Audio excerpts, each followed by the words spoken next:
Hello friend, সবাই কেমন আছো? আজকে দেখো রান্নার কাছে চলে এসেছি। রান্না ভাত, এটা শীষ পালং, বেগুন, আলু দিয়ে সর্ষে পোস্ত বাটনা দিয়ে চচ্চড়ি, এটা বাটি পোস্ত, এই যে ডাল,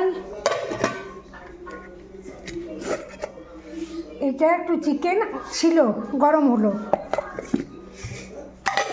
আর এই যে আলু ভাতে আছে, আলু সেদ্ধ করা আছে, ভাতে দেওয়া ছিল, লঙ্কা ভাজা আছে, কাঁচা পেঁয়াজ দিয়ে জুত করে মাখা হবে জাল জাল করে। তাহলে আজকে দুপুরে রান্না ভাতটা হবে শীষ পালং দিয়ে চচ্চড়ি, মুসুর ডাল, বাটি পোস্ত,